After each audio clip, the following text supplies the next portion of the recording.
Martin Popoff here with another kind of solo show, just amusing thing. We're talking about the #1 best sounding heavy rock album in each year of the 70s.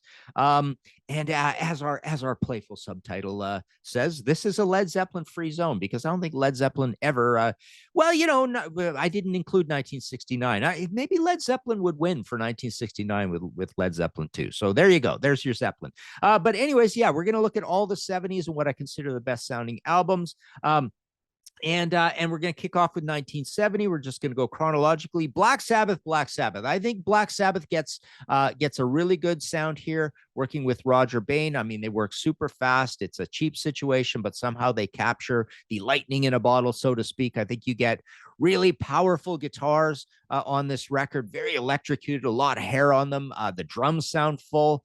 They just luck out. This is 1970. This is really early. They just get a really good live sound. You got good brightness in the cymbals. Everything sounds good on Black Sabbath. I almost think Uriah Heep's debut, very heavy, very humble. It's a little uneven, so I'm not putting it in here. I don't think you're real turned on and you're walking in your shadow and all that sound that great, but Gypsy sounds amazing. So I think had the whole record sounded like Gypsy, that might have won. And Paranoid is really darn close as well. But I just think there's an extra level of excitement, not so much in the songs, but I think in the production of Black Sabbath. But 1971, we get the revenge of Uriah Heep because they win 1971 for me with Look at Yourself. I think Look at Yourself captures everything you wanted to hear or that you did hear on Gypsy. I think they get the absolute best meld of guitars and Hammond organ sound over and above anything Deep Purple ever did on this album. You listen to Shadows of Grief, Shadows of Grief, right? Tears in My Eyes as well. Those two in particular, it's just driven home how beautiful this album sounds.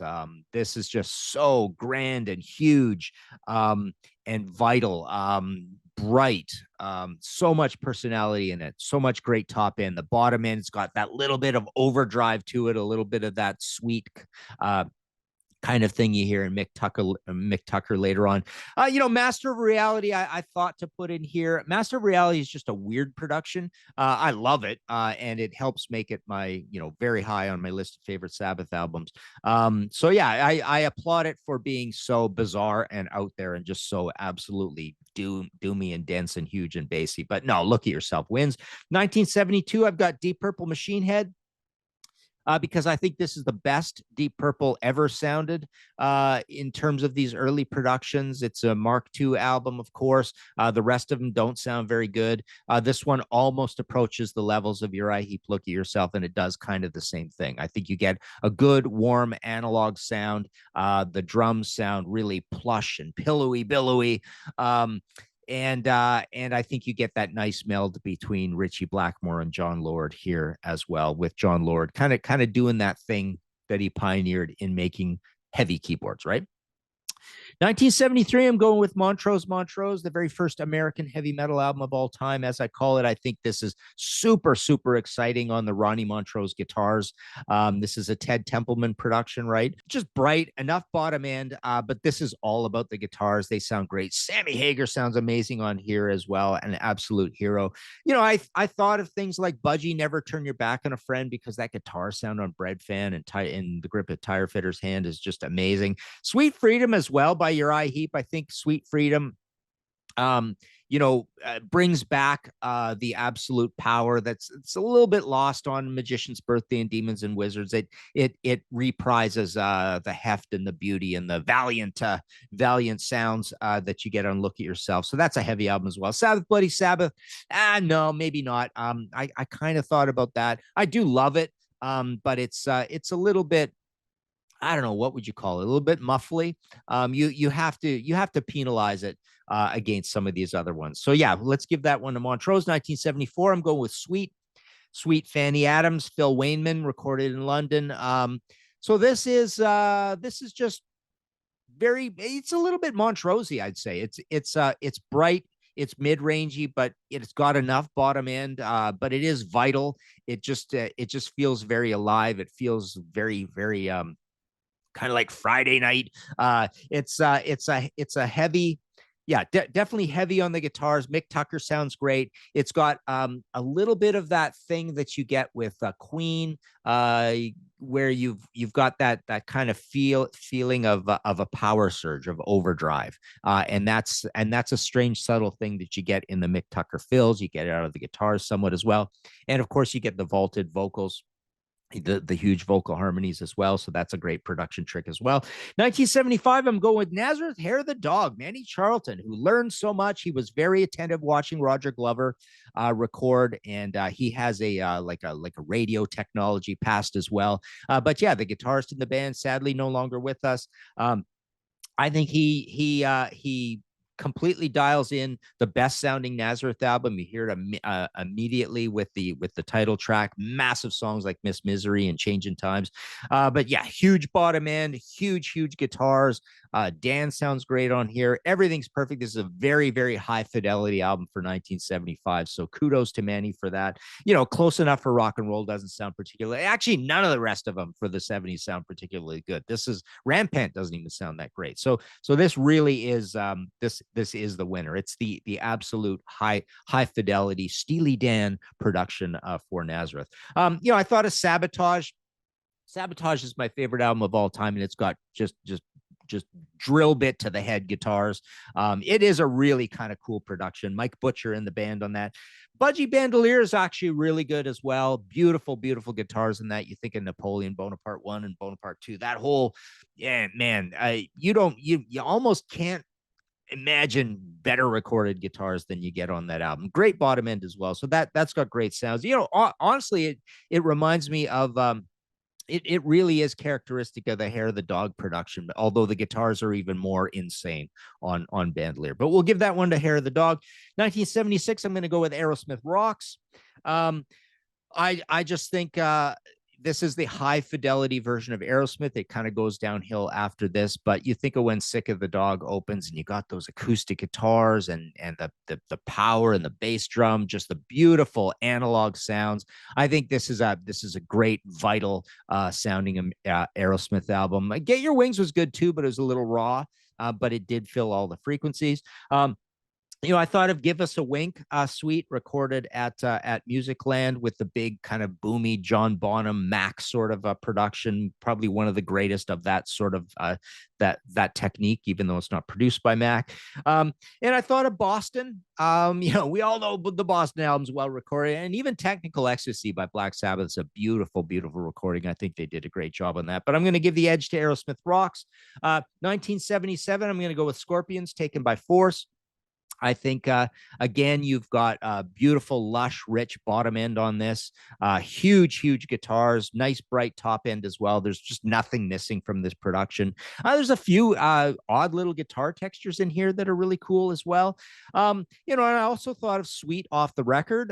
This is an album I think more people should know about. I think it's the Lost Sweet album that people don't really consider, but I think it's got huge production. It's a little more correct. It's not as eccentric as Give Us a Wink, but it's again dialing in those massive guitars and good frequencies everywhere. You know, shout out to Canada as well for the first Gatto album. That sounds amazing. Riding High by Moxie sounds amazing. Two heavy albums from Canada for 1977. And Gatto is good bottom end, but Riding High is more like gritty, mid-rangey, but still you're excited about it. Buzz Shearman sounds just like another guitar in there. He's just got that raspy voice, and I think it's just a fun, exciting 3-beer kind of production that is good. And the Gatto's a little more conservative, sober, just kind of more correct sounding, but also very good. 1978, I'm going to go with the Van Halen. They never sounded like this ever again. This is actually a really sober, correct, conservative production. There's no brown sound to it. And Ted Templeman gets amazing performances out of them. You can tell there's a little bit of a tribute to the Montrose production on here. I think the guitars sound super bright and electrocuted, and they got some hair on them, just like Ronnie Montrose back in 1973, so 5 years earlier. Yeah, everything sounds good on here. There's some challenges as well that they rise to, some sound effects, some ear candy. That's cool as well. Queen Jazz, I'm going to go with as well as sort of a runner up. Um, it's more in the performances and the songs. I mean, I think the production on here is lacking a little bit in it's lacking a lot in bottom end, although the productions vary across this album. But again, there's a lot of interesting sound candy and cool production tips and tricks done on this record. I think the guitars sound amazing. Roy Thomas Baker gets a great Brian May guitar sound as well. I love the guitar, the drum production on here, the tom sound, the snare sound, and like I say, it varies. There's a lot of different sounds on here. It's got a bright, not so much bright, tight. It's got a tight, urgent sound. It's got a little bit of that band playing in a Matchbox feel, but I love it. It's eccentric, it's weird, and that matches the songs. 1979, there's only one good sounding record in all of 1979, and that is Blue Oyster Cult's Mirrors. A very uncharacteristic Tom Werman sound, because Tom does not get great production sounds on a lot of his records. But on this, for some reason, it's dialed in super, super high fidelity. It's a little bit like that Aerosmith Rocks things. People put down this record. They think it's a little light and poppy, and it kind of is, but I don't think it's any lighter or less heavy than Spectres or Agents of Fortune. But this is the best. This is the best drum sound the band ever got for Albert. It's got beautiful, wide angle range, analog, classic, rich 70s bottom end. The snare sounds huge. Super brightness on the cymbals and hi-hat. The guitars sound powerful when they're there. The acoustic guitars are beautiful on here. Think a Great Sun Jester. And yeah, the Vigil on this is an absolute production tour de force. The way you've got Alan in there with the synthesizer sounds, a lot of sound effects on this album, like cool stuff like that. So yeah, I think this is an absolute high fidelity headphone sounding Blue Oyster Cult album, and sadly they don't really get that from Murray Krugman and other producers, Bruce Fairburn later on. Yeah, Martin Birch, interesting. Yeah, they get pretty good, but I don't think anything ever sounded as good as Mirror. So there you go. That is the productions of the top production of every year in the 70s, as far as I'm concerned. Like and subscribe if you can. I've written a lot of rock books. I've got, boy, what do I got rock books on here? A lot of Van Halen, Blue Oyster Cult, Scorpions. I've got Rush books. Yeah, pretty much. What else we got here? No, I'm sorry, looking at the previous thing here. Black Sabbath. Yeah, I've got books on. Dang, I've got books on every single one of these bands except for Aerosmith. So yeah, check out martinpopoff.com for any of that stuff. There's PayPal buttons there. I sign them, send them out from the office. Check out my audio podcast, History in 5 Songs, with Martin Popoff. And yeah, we've got a Patreon situation. If you join that, you can get on these panels where we do these panel shows, which are a lot of fun. And Marco's really good at sending out the list of topics, or even, checking with you guys what you want for topics. We do that. But yeah, there you go. A bunch of productions. I hope I described these well. A lot of weird adjectives used to describe these. It's funny how productions, people hear them so different over time. But there you go. Talk to you later.